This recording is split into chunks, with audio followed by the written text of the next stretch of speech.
मध्य प्रदेश के दौरे पर राष्ट्रपति रामनाथ कोविंद दमोह में जनजातीय सम्मेलन में हुए शामिल। पूर्व पीएम अटल बिहारी वाजपेयी को किया याद।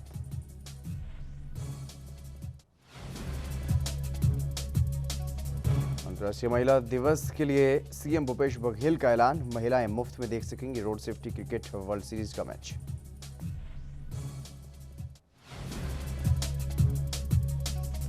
मध्य प्रदेश के उज्जैन में माफियाओं पर कार्रवाई। सीएम शिवराज ने जिला प्रशासन को दी बधाई। कहा, प्रदेश को माफिया मुक्त करने का ये अभियान जारी रहे।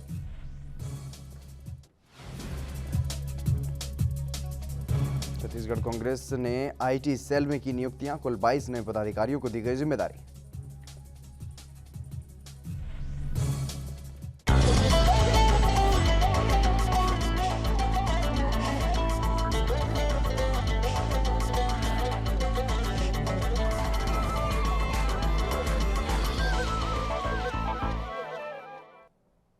नमस्कार, एएनपी न्यूज देख रहे हैं आप और मैं हूं आपके साथ हितेंद्र। स्वर्णिम मध्य प्रदेश छत्तीसगढ़ में आप सभी का स्वागत है। बुलेटिन का आगाज करेंगे। राष्ट्रपति रामनाथ कोविंद दमोह के सिंग्रामपुर में आयोजित जनजातीय सम्मेलन में शामिल हुए। यहां पर उन्होंने रानी दुर्गावती की प्रतिमा पर पुष्पांजलि अर्पित की और जनजातीय समूह के लिए 26 करोड़ की लागत से होने वाले विकास कार्यों की आधारशिला भी रखी। सम्मेलन में राष्ट्रपति ने स्वर्गीय और पूर्व पीएम अटल बिहारी वाजपेयी को भी याद किया। गुड गवर्नेंस की बात होती है तो हम अपने स्वर्गीय और पूर्व प्रधानमंत्री अटल बिहारी वाजपेयी जी, और सबसे बड़ी बात, वो मध्य प्रदेश में ही जन्मे थे। आज मुझे उनका विशेष स्मरण हो रहा है। स्मरण इस दृष्टि से कि वो जब प्रधानमंत्री थे तो ये देश के सरकारों की जो व्यवस्था बनी है उसमें ये पहला मौका था कि उन्होंने भारत सरकार में जनजातीय कार्य मंत्रालय का गठन किया था कि जब हम समाज के सभी वर्गों के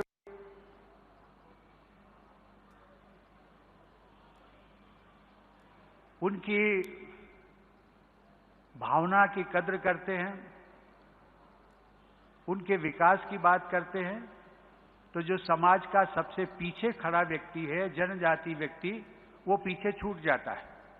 और इसलिए मैं चाहता हूं कि जनजाति ट्राइबल अफेयर्स मिनिस्ट्री बनेगी तो उसका उद्देश्य केवल और केवल जनजातियों के विकास के लिए ही काम करना होगा।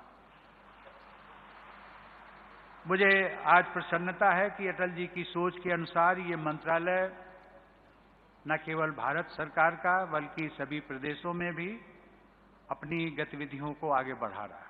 नवंबर 2017 में अपनी मैं मध्य प्रदेश यात्रा के दौरान मुझे बुंदेलखंड की वीरांगना झलकारी बाई की प्रतिमा पर श्रद्धा सुमन अर्पित करने का सुअवसर भी मिला था।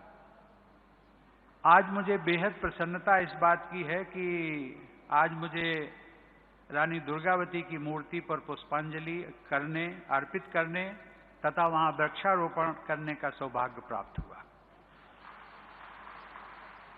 बुंदेलखंड और गोंडवाना की शौर्य परंपरा को सम्मानित करके मुझे विशेष गर्व का अनुभव हो रहा है।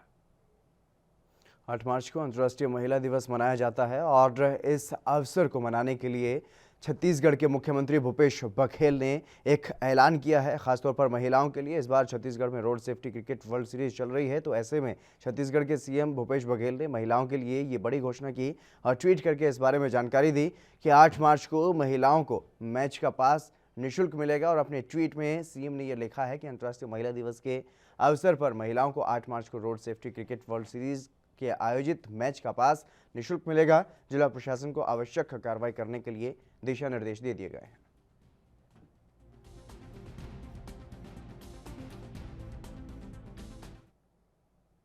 मध्य प्रदेश के उज्जैन में भूमाफियाओं पर कार्रवाई की गई है, जिसके लिए सीएम शिवराज सिंह चौहान ने जिला प्रशासन को बधाई दी है। सीएम ने यह कहा है कि उज्जैन में भूमाफियाओं पर कड़ा प्रहार करते हुए जिला प्रशासन ने 400 करोड़ की 4.934 हेक्टेयर भूमि पर अतिक्रमण को ध्वस्त करके उसे अपने कब्जे में ले लिया है। और मैं जिला प्रशासन की पूरी टीम को इस कार्रवाई के लिए बधाई देता हूं। प्रदेश को माफिया मुक्त करने का ये अभियान जारी रहे।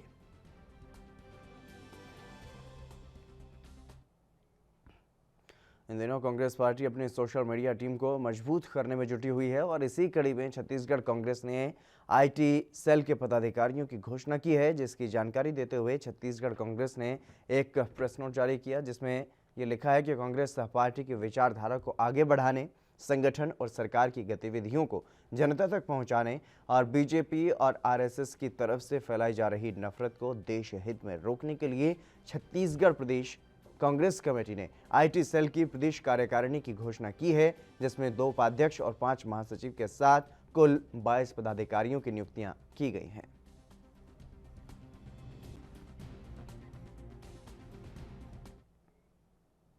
मध्य प्रदेश में सांसद अनिल फिरोजिया ने बड़नगर रोड के पास चंदूखेड़ी गांव में पहुंचकर खाट पंचायत लगाई और किसानों को प्रधानमंत्री नरेंद्र मोदी की सरकार की विभिन्न योजनाओं के बारे में जानकारी दी। सांसद ने ग्रामीणों को खासतौर पर कृषि कानूनों के बारे में समझाया और उनकी जिज्ञासाओं का समाधान किया। सांसद अनिल फिरोजिया ने मुल्लापुर से चंदूखेड़ी तक रैली निकाली, जहां पर कार्यकर्ताओं ने जगह जगह पर सांसद का स्वागत भी किया। विरोध तो कोई नहीं हो रहा है। खाट पंचायत जो लगाई है किसान बिल के समर्थन में लगाई, किसानों को, किसान भाइयों को यह बिल जो किसान बिल आया है उसके बारे में जानकारियाँ कि किसान बिल से उनको क्या क्या फ़ायदे हैं, किसान कैसे समृद्ध होगा, जो मोदी जी का सपना है कि किसानों के आय को दुगना करना है वो कैसे होगी, और अगर किसान समृद्ध होगा जब भी हमारा देश समृद्ध होगा। इस विषय को लेकर आज किसान पंचायत लगाई थी, क्योंकि कांग्रेस हमेशा बार बार गुमराह करने का प्रयास कर रही है।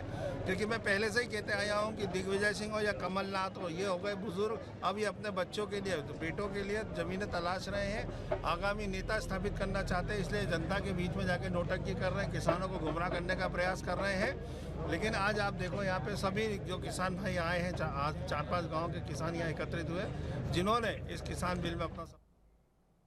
वहीं जिला सहकारी केंद्रीय बैंक मर्यादित बालाघाट मुख्यालय में गूगल मीट के माध्यम से समीक्षा बैठक की गई और इस दौरान जिला सहकारी केंद्रीय बैंक मर्यादित बालाघाट के मुख्य कार्यपालन अधिकारी SK शुक्ला ने जिले के सभी शाखा प्रबंधकों से वार्षिक लेखाबंदी और कृषि ऋणों की वसूली के संबंध में समीक्षा की और आवश्यक दिशा निर्देश दिए गए।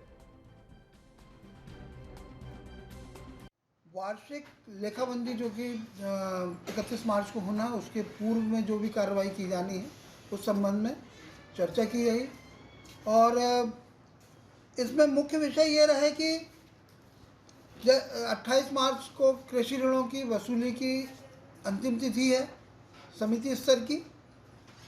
रबी ऋण वितरण, रबी के सीज़न में जो वितरण किया जा रहा है किसानों को, उस पर समीक्षा करना।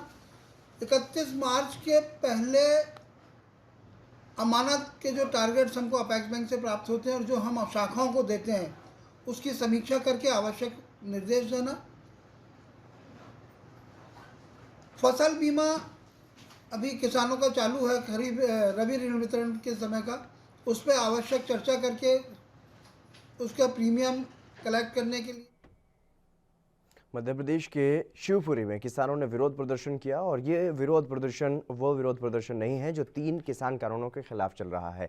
जो विरोध प्रदर्शन दिल्ली की सीमाओं पर भी चल रहा है, वो विरोध प्रदर्शन यहाँ पर नहीं किया गया। ये किसान कानूनों का विरोध नहीं कर रहे हैं, बल्कि ये किसान पानी की मांग को लेकर के यहाँ पर विरोध प्रदर्शन कर रहे हैं। खनियान धाना में बुधना डैम की नहर ना खुलने की वजह से किसानों ने सुबह ही हाईवे पर चक्का जाम कर दिया। किसानों ने देवखो चौराहे पर चक्का जाम किया क्योंकि अल्टीमेटम दिया गया था किसानों की तरफ से, लेकिन उसके बावजूद भी किसानों की कोई सुनवाई नहीं हुई और इसी वजह से परेशान होकर के किसानों ने यहां पर विरोध प्रदर्शन किया। बुधना डैम की नहर से पानी न मिलने की वजह से किसानों की फसल सूखने की कगार पर है और इसी के चलते किसानों में आक्रोश देखने को मिला, क्योंकि पहले ही अल्टीमेटम दे दिया गया था कि अगर नहर नहीं खोली गई तो चक्का जाम किया जाएगा, विरोध प्रदर्शन किया जाएगा। लेकिन उसके बावजूद भी जब कोई सुनवाई नहीं हुई तो किसानों ने सड़क पर उतर करके चक्का जाम किया, विरोध प्रदर्शन किया। हालांकि मौके पर SDM और SDOP तहसीलदार सहित तमाम आला अधिकारी भी पहुंचे, किसानों को समझाने बुझाने की कोशिश की गई।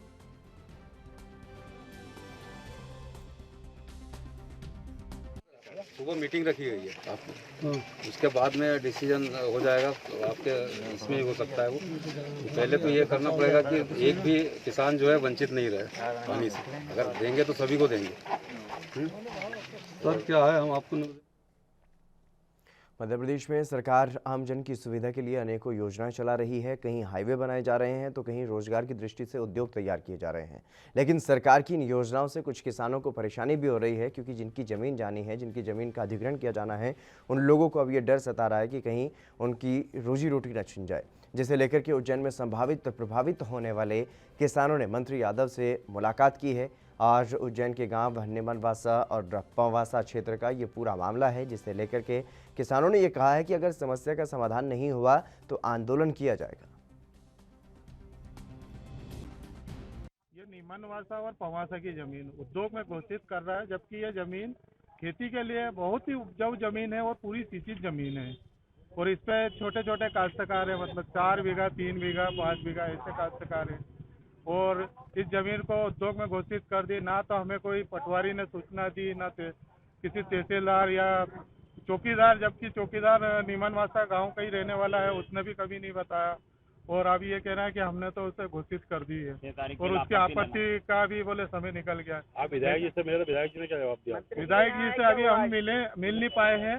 पहले सांसद जी को भी इस बारे में अवगत कराया था, उन्होंने क्या ठीक है, हम तो आपकी समस्या का समाधान करके इसको उद्योग से अलग हटाएंगे, क्योंकि ये उपजाऊ जमीन है। छोटे छोटे काश्तकार है, मतलब सब्जियां वगैरह उगा के अपने परिवार का भरण पोषण करते हैं।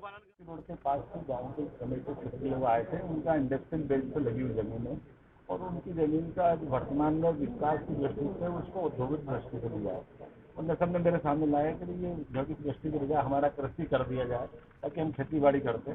मैंने उनसे कहा कि आपने ये जो मास्टर प्लान की सुनवाई होगी इसमें उसकी आपत्ति लगा दे, मैं उस आपत्ति में सुनवाई करके देखूंगा जिससे, और जो हो सकता जरूर मदद करेंगे। उनके किसी भी व्यक्ति को, आदमी को अगर परेशानी है तो उसका।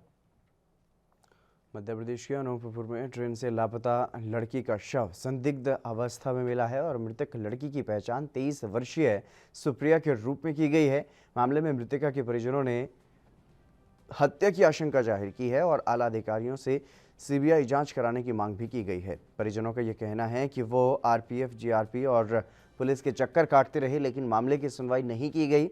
5 दिनों के बाद लड़की का शव रतलाम स्टेशन के पास से बरामद किया गया है और शुरुआती जांच में मामला हादसे का लग रहा है, जिसमें लड़की की जान चली गई है, लेकिन परिजन इसे हादसा मानने से इनकार कर रहे हैं।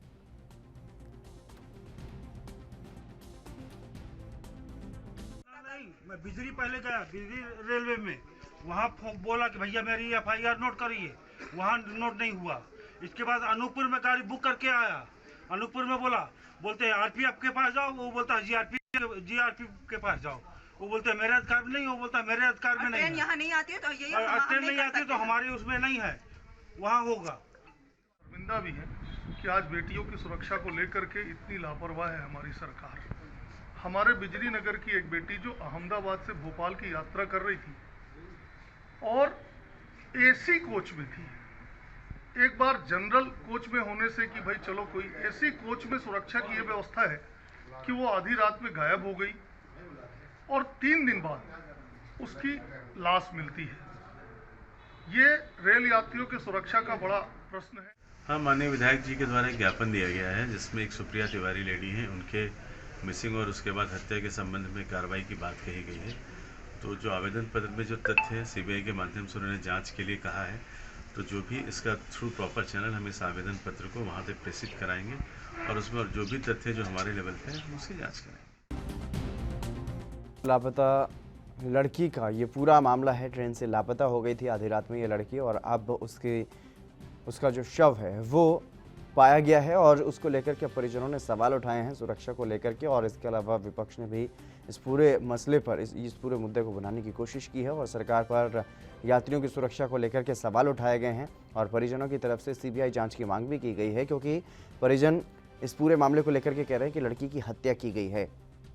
लेकिन वहीं घटना को देखते हुए जो अधिकारी हैं वो इस बात से इनकार कर रहे हैं। वो ये कह रहे हैं कि ये हादसे में इस लड़की की जान गई है, लेकिन परिजनों की तरफ से इस पर आशंका जाहिर की जा रही है कि लड़की की कहीं ना कहीं हत्या की गई है और इसीलिए इस पूरे मामले में सीबीआई की जांच जो है वो होनी चाहिए। लेकिन अब जिस तरीके से लड़की जब लापता हुई तो उसके बाद से ही परिजन जो हैं वो पुलिस प्रशासन और जीआरपी के पास भी चक्कर काटते रहे, लेकिन उन्होंने सुनवाई ना होने का आरोप भी लगाया है। चलिए बुलेटिन में बस इतना ही, आप बने रहिए ANB न्यूज़ के साथ।